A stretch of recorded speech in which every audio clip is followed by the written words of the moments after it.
আপনি আমি মুসলমান হয়েছি, আল্লাহ তাআলার কাছে কখনো আমরা প্রস্তাব করি নাই, আবেদন করি নাই, অ্যাপ্লিকেশন করি নাই।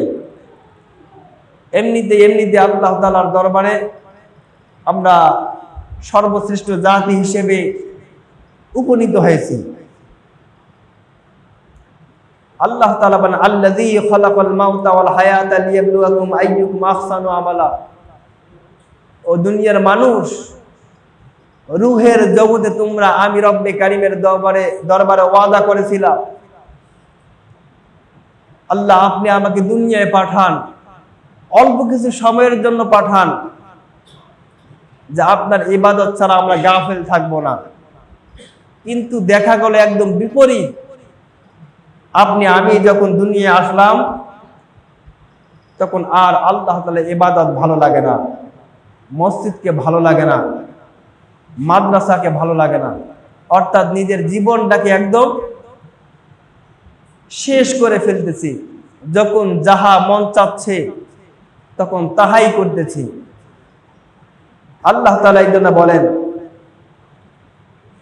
কোন মানুষ যদি তিনটি কাজ করে,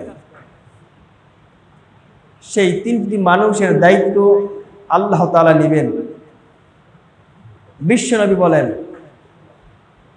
হে দুনিয়ার মানুষ, এটা আমার মুখের বাণী, কিন্তু আল্লাহ তাআলা আমাকে জানিয়ে দিয়েছেন। প্রথম নাম্বার, উমিরতু আনা উকতিলান নাস হাত্তা ইয়াশহাদু আল্লা ইলাহা ইল্লাল্লাহ ওয়া আন্না মুহাম্মাদান আবদুহু ওয়া রাসূলুহু। কোন মানুষ যদি মনে প্রাণে আল্লাহ তাআলার গুণবাচক নামের মধ্যে একটা নাম কালিমা শাহাদা, কালিমা তাইয়্যিবা, এগুলো যদি পড়ে, এদের ব্যাপারে আল্লাহ তাআলা নিজেই দায়িত্ব নেবেন যে এদেরকে আমি ধরে ধরে জান্নাতে পাঠাবো, এদেরকে সংবর্ধনা দিয়ে জান্নাতে পাঠাবো। দ্বিতীয় নাম্বার বললেন, ওয়াকিমুস সালাহ, যে যারা সালাত আদায় করবে, কালিমার পরে যারা সালাত আদায় করবে, এদের ব্যাপারে আমি আল্লাহ তাআলা নিজেই দায়িত্ব নিব। তৃতীয় নাম্বার, যারা সমাজের মধ্যে যাকাত প্রতিষ্ঠা করবে, যাকাত দিবে, এদের দায়িত্ব আমি আল্লাহ তাআলা নিব। আল্লাহ তাআলা এই তিনটি কর্মের বিনিময়ে বান্দা বান্দীকে জান্নাত দিবেন। আমাদের সমাজে, আমাদের বাড়ির আশেপাশে যদি এরকম ইবাদত গুলোর মধ্যে আপনি আমি একদম লিপ্ত থাকি, আশা করা যায় আশেপাশের মানুষগুলো মসজিদমুখী হবে, আশেপাশের মানুষগুলো মাদ্রাসামুখী হবে, আশেপাশের মানুষগুলো অভাব অনটন থাকবে না। প্রিয় হাজিরিন, এই জন্যই তো আল্লাহ তাআলা এই তিনটি কর্মের বিনিময়ে আপনাকে আমাকে জান্নাত দিবেন। আর তিনটি নির্দেশনা দিয়েছেন বিশ্বনবীর হাদিস থেকে। তিনটি নির্দেশনা হলো, প্রথম নম্বর, আপনাকে সালাত আদায় করতে হবে বিশ্বনবীর আদর্শ অনুযায়ী, বিশ্বনবীর সুন্নাহ অনুযায়ী। দ্বিতীয় নম্বর হচ্ছে, বিশ্বনবীর সুন্নাহ অনুযায়ী আপনাকে আমাদের উপর যে হালাল বস্তুগুলো আছে, এই হালাল বস্তুগুলো জব করে গোশত খাইতে হবে। তৃতীয় নম্বর হচ্ছে যে আপনাকে আমাকে কিবলা নির্ধারণ করে আল্লাহ তাআলার ইবাদত করতে হবে। কিতাবুল ঈমান অধ্যায় থেকে এই হাদিসটা নেওয়া হয়েছে। যদি কোনো মানুষ এই কাজগুলো করতে পারে, আপনি আমি যদি এরকম কাজ করতে পারি, আপনার আমারও দায়িত্ব আমার আল্লাহ তাআলা নেবেন।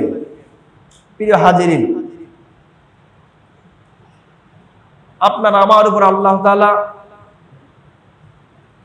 বিধান দিয়েছেন ফরজ, দৈনিক 5 বার মসজিদে আসা। সম্ভব না হলে ওজোর থাকলে বাসায় সালাত আদায় করা, আপনার আমার জন্য ফরজ করেছেন নির্ধারিত সময়ে যাকাত আদায় করা, আবার নির্ধারিত সময়ে আল্লাহ তাআলা রমজানের সিয়াম পালন করার নির্দেশ দিয়েছেন। আল্লাহ তাআলা এত পদ্ধতি আপনাকে আমাকে দিলেন কেন?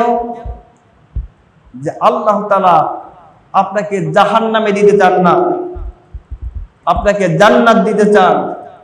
এই জন্য এত নির্দেশনা, এত পরামর্শ, এত আদেশ করেন। কিন্তু আপনি আমি কিন্তু এগুলো শুনতে চাই না। সব সময় শুধু শয়তানের ওয়াসওয়াসায় নিজেকে গাফেল করি, নিজেকে মিসগাইড করার চেষ্টা করি, কারণ এই জিনিসগুলো ভালো লাগে। প্রিয় হাজিরিন, যে সময়ে আপনি উপনীত হয়েছেন এই সময়টা আপনার কাছ থেকে চলে যাচ্ছে। এই সময় ব্যাপারে আল্লাহ তাআলা জিজ্ঞেস করবেন, এই সময় ব্যাপারে আল্লাহ তাআলা পই পই করে হিসাব নেবেন। ইকরা কিতাবাকা, বান্দা বলো, যখন 17 বছর তোমার হয়েছিল তখন কি আমল করেছিলা? যখন বৃদ্ধায় উপনীত হয়েছে তখন কি আমল করেছিলা?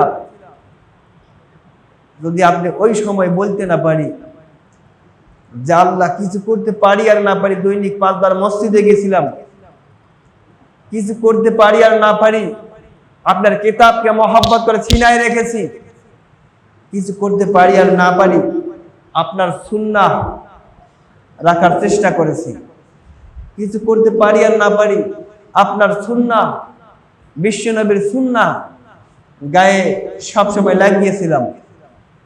প্রিয় হাজিরিন, আল্লাহ তাআলা এই ওসিলায় আপনাকে আমাকে মাফ করতে পারেন।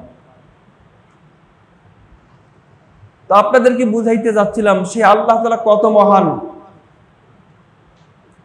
নবী মুসা আলাইহিস সালাম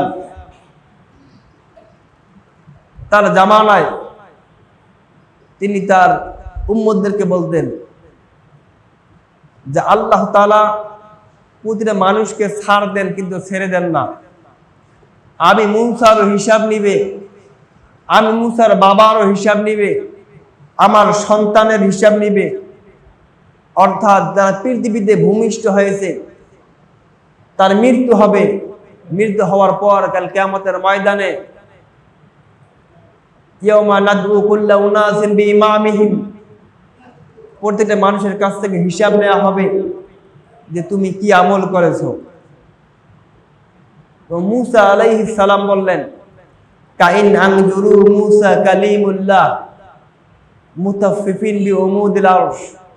যখন তার উম্মতরা শুনতে চাইলেন, হে আল্লাহ রাসূল, কাল কিয়ামতের ময়দানটা কত কঠিন হবে, আল্লাহর নবী মুসা বললেন, কাইন আনজুরু মুসা কালিমুল্লাহি মুতাফফিফিন বিউমুদিল আরশ। এত কঠিন হবে রে উম্মত, এত কঠিন হবে যেই দিন সন্তান বাবাকে চিনবে না, বাবা সন্তানকে চিনবে না, এত কঠিন হবে। নিজের বাবা সন্তানের পরিচয় দিবে না, সন্তান বাবার পরিচয় দিবে না। যেই মা 10 মাস 10 দিন গর্ভধারণ করেছে সেই মাও কিন্তু সেই দিন পরিচয় দিবে না রে উম্মত। ওয়ালা আসআলুকা উখতি ওয়ালা আসআলুকা উখতি, হে উম্মত, সেই দিন কেবলমাত্র শুধুমাত্র যখন আপনি আমি নাফসি নাফসি করব, আপনার আমার আমলটা কি আছে সেই আমলের বিনিময়ে আল্লাহ তাআলা যদি নাজাত দেন, মানে ওসিলার মাধ্যমে যদি নাজাত দেন, তাহলে আপনার জীবনটা সাকসেস, আমার জীবনটাও সাকসেস। কিন্তু আমি নবী হওয়ার কারণে আল্লাহ তাআলার দরবারে যে পার পাবে এমনটা নয়, হিসাব সবার জন্য সমান। মুসা কালিমুল্লাহ তিনি বললেন, আপনার আমার হিসাবটা যত কঠিন হবে, এই হিসাবটা আল্লাহ যদি পই পই করে নেয়, দুনিয়ার কোনো মানুষের বনি ইসরাইল থেকে শুরু করে নবী মুহাম্মদ রাসূলুল্লাহ সাল্লাল্লাহু আলাইহি ওয়াসাল্লামের জামানা পর্যন্ত কেউ হিসাব দিতে পারবে না। আপনাকে আমাকে ওসিলার মাধ্যমে আল্লাহ তাআলার কাছে সম্মানিত হওয়া লাগবে। মূসা আলাইহিস সালাম বললেন, হে আমার কওমের লোকেরা, হে আমার উম্মতেরা, তোমরা এই জন্য যতটুকু সময় পাও বৃদ্ধা হওয়ার আগে তোমরা আমি আল্লাহ তাআলার দরবারে, রব্বে কারিমের দরবারে সবচেয়ে বেশি থেকে বেশি ইবাদত করো, কারণ সময়টাকে নষ্ট করো না। এই সময়টার এত দাম। আল্লাহ তাআলা বললেন, ওয়াল আসর, সময়ের কসম, দুনিয়ার মানুষ মহাকালের শপথ, যে পৃথিবী যখন শেষ হবে, এই পৃথিবীটা আর দুনিয়ার কোনো মানুষ আসবে না। আপনার আমার হায়াত যখন শেষ হবে, আমি কিন্তু আর হাজার বার চাইলে বিশ্ব নবীর নাম বলতে পারবো না, ইবাদত করতে পারবো না, কারণ আপনার আমার জন্য আমলের দরজা বন্ধ হয়ে গেছে। আল্লাহর নবী মূসা বললেন, ও উম্মতেরা রে, তোমরা শুধুমাত্র কিবলাতানা যখন নির্দেশ হবে আজানের আজান দাও আর নামাজ পড়ো। এর ওসিলায় আশা করা যায় আল্লাহ তাআলা আপনাকে মাফ করবে, আমাকেও মাফ করবে। প্রিয় হাজিরিন, যেখানেই যাবেন নামাজের বিকল্প কিছু নাই, এটা ফরজ বিধান।